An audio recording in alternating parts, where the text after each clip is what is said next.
Boom. Hello, welcome to Ups and Bros. Welcome to another episode of Total BrewCrap. Today with me, Craig. How are you doing? I am fantastic, my bro. How are you, man? I'm doing great. Because this time we're turning the tables once again because I'm going to be the one complaining about something in beer. And this week, what do we have? It's special. It's shiny. It's somewhat a new thing, but already starting to feel old. So, Craig, what are we talking about this week? We are talking about glitter in beer. Look at that, mate. This has been something that never really caught on. To be honest, I really thought it would have got a bit bigger than what it did, whether it's the States or here in Canada. I feel like there wasn't... I think this is... The beer we're going to be talking about tonight is the first canned glitter beer in Quebec. I didn't really see anybody else do it to any extreme, so, for better or worse. So this particular beer stands out quite a lot in the market. Yeah, I think it's the only one. Yeah, there's no other one. Yep. I think someone did it on draft before we did it, but nobody canned it. So this is the second year this beer is done. We'll talk about what it is in a sec. But yeah, man, glitter beer is an interesting thing. And I guess, I got to shut up because I'm going to say too much because we have to save the good stuff till after. Yeah, you're already rambling the good stuff before you get your 1 minute, please. So I'm going to get the timer out for you want to get started first, or I do get to plea first? What do we normally do? I think we do pro, then against, don't we? Yeah. So let's start with the pros since you're already on a roll. Craig, are you ready to plea the positive stuff about glitter beers? I am ready. All right, so 3, 2, 1, bam. All right, so glitter in and of itself is a strange thing to have in beer. It's very... it looks pretty, but it's not typically associated with anything that's edible. So actually putting it in beer isn't super common. However, as I said during the Smoothie Sour video, beer is supposed to be fun. And how can you make it more fun than making the shit shiny? Glitter in beer, it doesn't give you any off flavors. It doesn't really taste like anything at all. So really, it's just an aesthetic. And I can't see anything wrong with making beer look pretty and fun. And to be honest, the beer which we'll talk about shortly, people beg me for that beer. It's actually ridiculous when we post about it. This is the second year in a row. People lose their minds over it. It's fun. It possibly could be a gateway as well. It's going to get people's attention who normally wouldn't drink craft beer. So glitter all day, team glitter. Let's go, team lactose. You added a team lactose to this. That's not fair. That's for another debate. I know people are waiting about this one because it's probably going to be a shit show, but I think it's one that we need to probably be more than me and you. But again, we need to do that thing. Maybe me and Noah against you and Nate would be the ultimate, somewhat Marvel Avenger thing of bringing the two biggest sides together against once against each other. Yeah, yes. That's the right way to say it. That's the right way to say it. You're right. We should definitely look at that for a future video. That would be great. All right. So why do I hate glitter beers in 1 minute? Let's hear it, Chris. Boom. Let's hear it. Let's hear your anti-fun. Glitter is just bad. It's not good.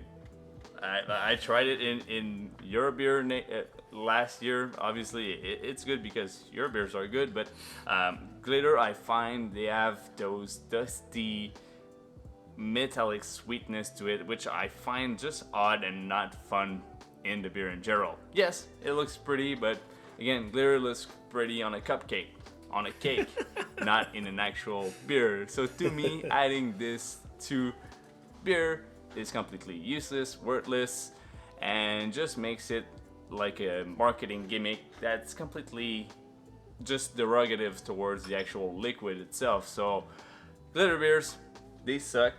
I won't take more time on it. I have 10 seconds left, and the only things I'm gonna say is that glitter sucks in beer because it's just awful.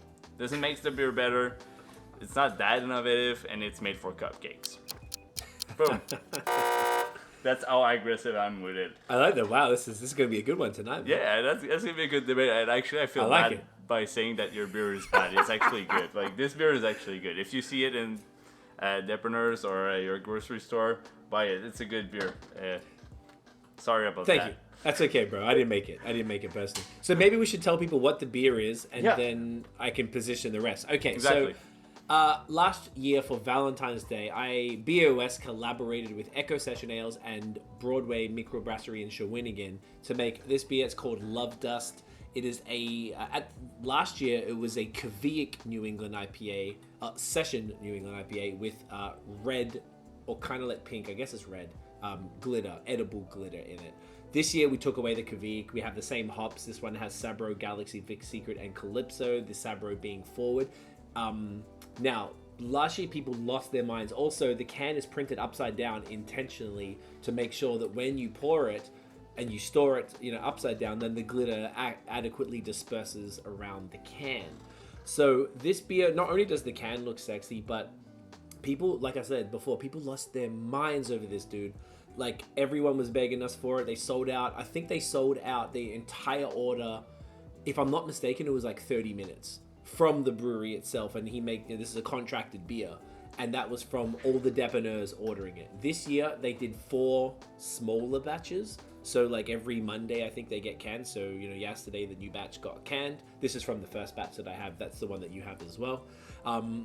So basically, this just tastes like a New England IPA, but it's red and it's swirly and pretty. So some people complained last year that they thought it was going to have a fruity flavor, maybe raspberry, strawberry, something like that, because it's red. But we didn't do that this year. We considered it, but we would have had to do these test batches, and we didn't have time because you can't even get anyone to can your beer unless it's like 2 months notice. Yeah. So we didn't prepare enough. But basically, that's what this beer is. So, Chris, whilst we discuss it, do you want to do the pour? And I think since we talk about it, I'm gonna do the pour. Yeah. Sorry. I just realized I kind of leaned over out of frame because I'm opening a second camera to get the pouring shot ready because I have only one can to do content at the same time. So I'm trying my best to get the perfect pouring shot while I'm also recording the video. But before I pour the beer, I just want to point out again, like, the edible glitter is a blend of, if I'm not mistaken, it's an edible glitter, but it's a derivative of mica, if I'm not mistaken on that, which I already did a video on it. I think it's already been 2 years, which obviously it was the one that added that, I added straight up glitter to my beer, which turned out to be quite awful and dusty and sweet. But again, pairing this with more hops in a beer, mouthfeel, and a bit more of that oomph that I didn't get with that Pilsner that I added glitter to it, obviously might have changed my opinion around it. But again, if I bring back all that to the debate, it's a little bit too sweet, a little bit too dusty, and again, a bit too gimmicky for my taste. But let's get into the pouring shot. The pour. As you're preparing it, let me just say something real quick. That video that you did inspired this beer, by the way. I don't know if I ever told you that. Oh, no. So it's all your fault. I watched that video. I was like, this is sick, because I had been trying to get the 4 quarters one from Vermont for a long time. Oh. And you went and did it, and you guys tried 2 different types of glitter as well. Yeah. Now, what you did wrong there, Christoph, is that you poured the glitter into a beer that was already carbonated after the fact. Yes. Now, that's not how you do it, because it killed the head, as you saw in the Pilsner that you put it in. But I think it was a Blondale, actually, if I'm not mistaken. No, it was a Pilsner. It was a Pilsner, okay. It was a Bohemian Pilsner. So you are you getting the shiny radiance right there? Not as, to be honest, not as much as last year. Did you swirl the can? Yeah. Yeah, okay. That's what JF was a bit worried about, that it didn't have enough glitter, so I think they were putting more in the following batches. I'll get you some more, man. Yeah. I'll make sure you got them, but... We do see it. I see it, but it's not as prominent as last year. Last year's was, silver fishes, just running around and, swerving.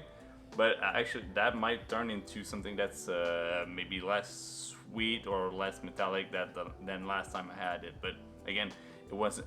But already, aromatics are much better than last year. That's something I have to say. Because I think the Kvik dulled it a little bit. The Kvik gave it that like banana that didn't need to be there. So we all agree I think it's better without it. What do you think?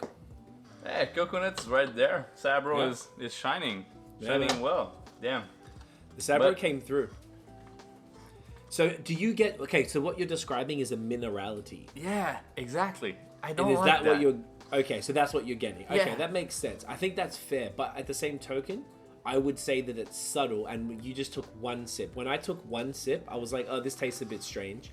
Then you got to have 2, 3, 4, and then you kind of get in the vibe.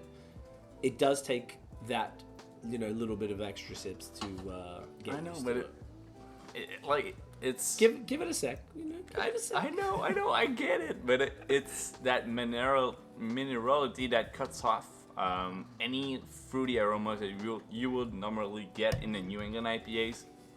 Like I said, aromatics are right there, coconut, all that. It's nice, but you lose it on the flavor side of things when you get that minerality. It just pinches your tongue and it dries it. Like it creates a nice dryness. I could say that, but like it's like having some sandpaper right there and creates that like mineral touch to it, which maybe you should do a glitter gosa because of this. That would probably pair better.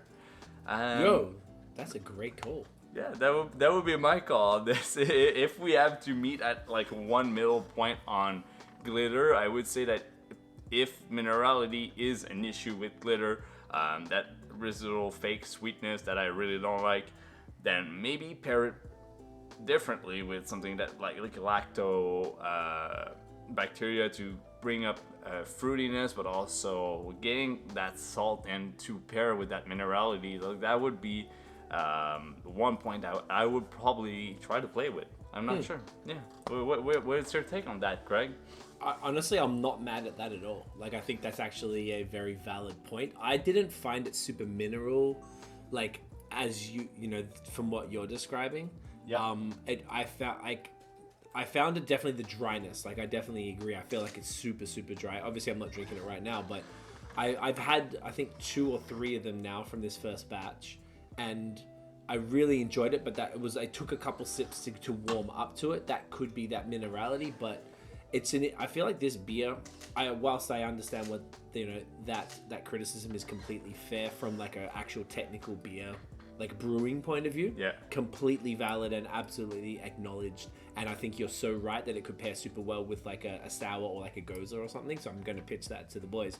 I feel like what the aesthetic of the glitter does, there's like something, beer, the visual of a beer is just as important in whatever style, whether you're looking for that murky, milky haze, if you're looking for that crisp, clean, like water profile of a Pilsner or something than a well-made Pils, like it all plays a part in the actual final experience of drinking that beer.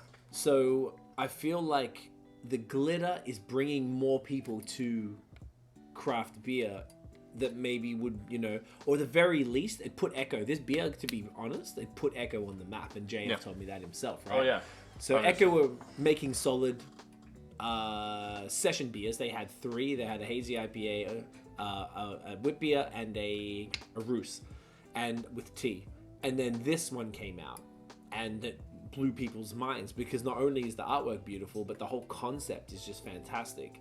So, I really feel like what this does, maybe, some people will like or won't like the actual mineral flavor, or some people didn't like that it's red and they wanted a red fruit, which I think is like part of the fun. Isn't that fun? Like that, like you're drinking this red beer and it doesn't taste like raspberries for once. I don't know. I like that. For me, I like playing with the perception from my like advertising standpoint of view, marketing. Like playing with the perception of the customer is like right there. Obviously, it's a bit weird that it doesn't taste like raspberries or strawberries, but I would think that this would probably kill the beer being like that, because people would expect this specific type of raspberries, this specific type of raspberries. And usually when you talk about it, people in their own minds, when you have like a raspberry beer, in their mind they have like raspberry jam or raspberry pie in their head, not the actual raspberry fruit, which is super tart.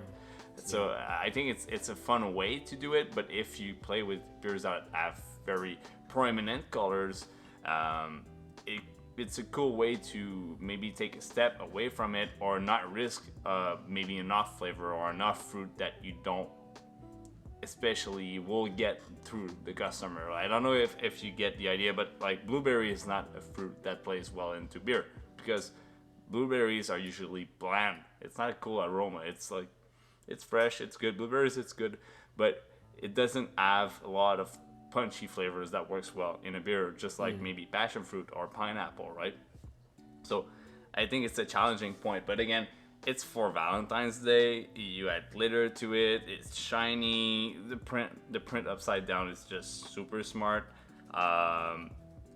Taste wise, it's a good, and also 3.9, 3.8, 3.9%. 3.9. Echo Session L is doing lower ABV beers like that are different, innovative in one point too. At the same time, I do think it's smart. It brings new people to the market, but also it's a growing market. People don't want those high ABV beers. They want to be in that mid-range, lower ABV beers. And going to February, there's people that are still going through either their dry January or they're skipping or going into new resolutions and lower volume of alcohol being drunk at the same time. So I do think it's a smart move for Echo Session L's and you guys at BOS to play with that and to team up on a special collab like this. Yeah, man, that's a good point. Like, particularly like right now we're in January. I believe in Quebec, the sober February is a bit of a thing as well. So like, you know, even if people aren't doing that, but are just trying to be conscious about their beer drinking, something like a session beer like this that's sub 4% is a great, you know, way to approach it. I think it's a smart way to do it, and obviously doing the glitter thing, it's completely not my thing, but again, it translated well, and I do think it's much better than last year. I'm gonna stand on this point. It's much better than last year. Yeah, I definitely agree, and the guys at Echo and Broadway agree as well. I think it was the Kvik that was fun at the time because it was kind of popular. Yeah. Now it's not, and when we were discussing the changes, I was like, guys, can we cut the Kvik? Because if I could change anything, I'd be like, I said, cut the Kvik and like let's change up the hop bill. Even though Sabro I'm a huge fan of, I was like, let's just change it up and make it different. But the problem was we didn't have time to do test batches, so then we were like, you know, let's do it the same way but change it. So at least it's different this year. But it's definitely something I'm proud of. I feel like it's in, at the end of the day, it's in like, and you're a marketer as well, so you understand. And as you said, it's an interesting product. Yeah, and that's really what it comes down to.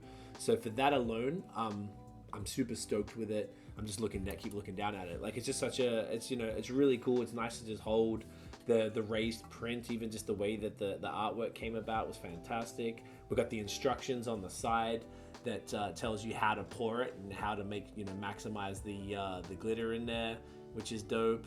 So like, you know, it's a fantastic product. I don't know how much you know, glitter will pick up moving forward.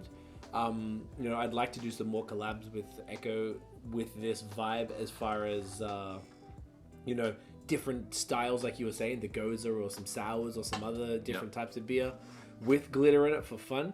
But look, at the end of the day, this is kind of what it comes down to for me, for everything. If it's introducing more people to craft beer and growing the industry, I'm here for it. Even if I personally don't like it, I think that's what it comes down to. You literally make your living from the industry. Yeah. I don't do that. I'm contributing, I believe, but I'm not making a living. You contribute strongly to it. Like, thank you, sir. Strongly, yeah. But, you know, you make a living, so you get it. Yep. You understand that this is, you know, something that we need to grow, and we being everybody involved in it, from the breweries to the, like, you know, everyone who works at the breweries, the beer media, the folks online who are just posting about beer and celebrating it. Yeah. It's all one thing where everybody's helping it grow. So if this gets somebody excited about beer who maybe are just discovering the gateway breweries, maybe they go discover Saint Ambroise or True de Diable here in Quebec, or maybe Mill Street or something in Ontario, then they see something cool like this and they're like, yo, what is that?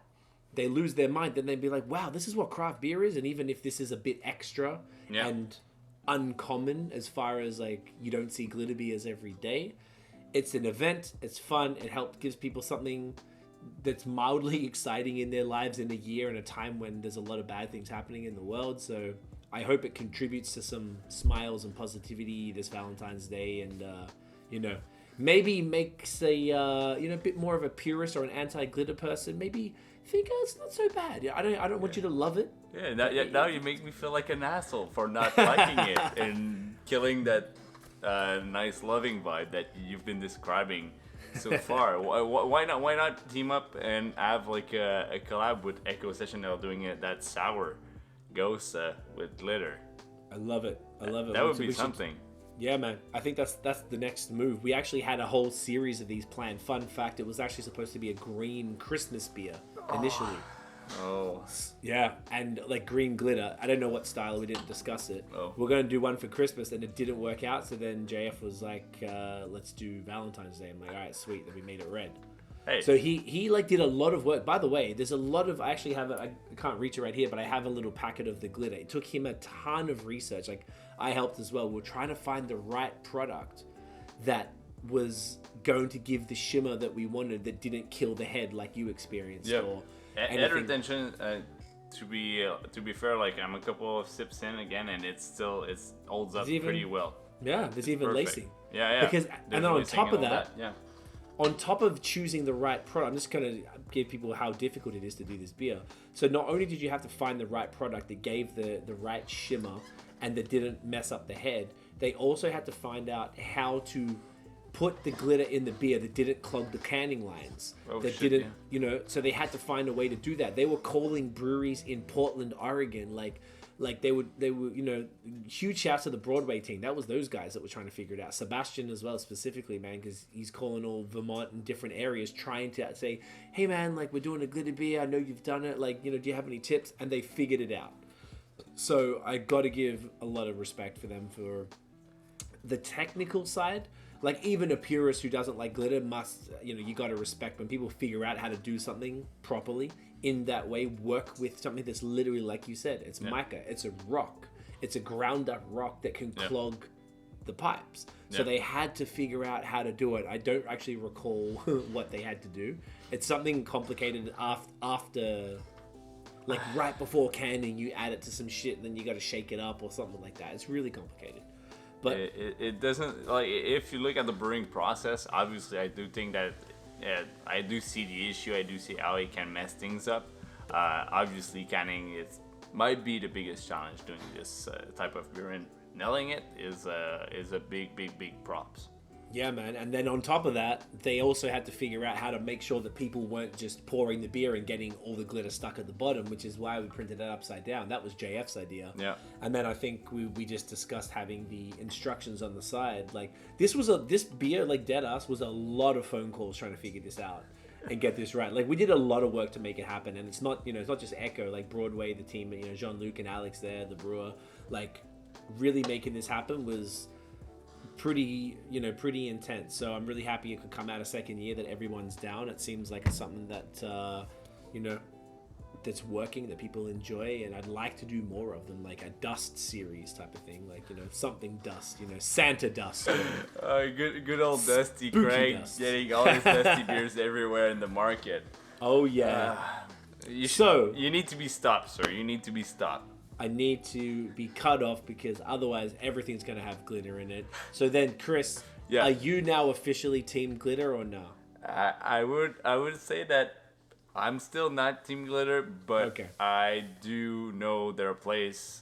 They do earn their own place in the brewing industry, just like smoothie beers are at the same time. Like, they bring new people in. They do create some excitement for new people in the industry at the same time. It's original, it's gimmicky, but also it makes for more fun and more positive in general in the beer industry. And I do think that's what beer is all about. It needs to be positive, it needs to bring people together, and if it needs to have glitter or lactose or weird adjuncts or more juice in actual beer, then why the fuck not? Why the fuck not? Couldn't have said it better myself. I know, right? I love it. Do you have some final words to close off this fantastic debate, Craig? Well, enjoy beer, drink glitter, drink Love Dust if you're here in Quebec. Go find it. and then just have fun with beer. No matter what you think about stuff, just have fun with it. Me and Chris, we disagree on a lot of things with beer, but at the end of the day, it's always love, it's always respect, and you know, we can, if we don't find a common ground, at least you can be like, you know what, I get it. I get what you're saying, you know? So, but Team Glitter all day. Team Glitter, bro. Let's go. Let's go. I'm still on this team, but again, share the love. If you loved this video so much, go check out BOS Podcast. They've been around for so long, doing great, amazing stuff, and that's why I have them here on Upside Bros to do total BrewCrap. If you love BrewCrap and you have suggestions for our next debate, then put it down there in the description, in the comments. Yeah, comment section is much better in description. You can't write in the description. It's it's worthless for you. But again, there's cool links right there. You can find BOS in the links right there. Yes, that's cool. And also the book that we wrote with David BOS. Again, Woo. I just forgot to plug that in. So thanks a lot for watching, guys. I know the set is awkward, me being in different places all the time. I finally came out of the closet. Yeah, that's pretty much it. Craig, thanks again for being here this week. We'll see you in the next one. Cheers. Cheers. Glitter, more glitter. More glitter. Boing. Get it in ya.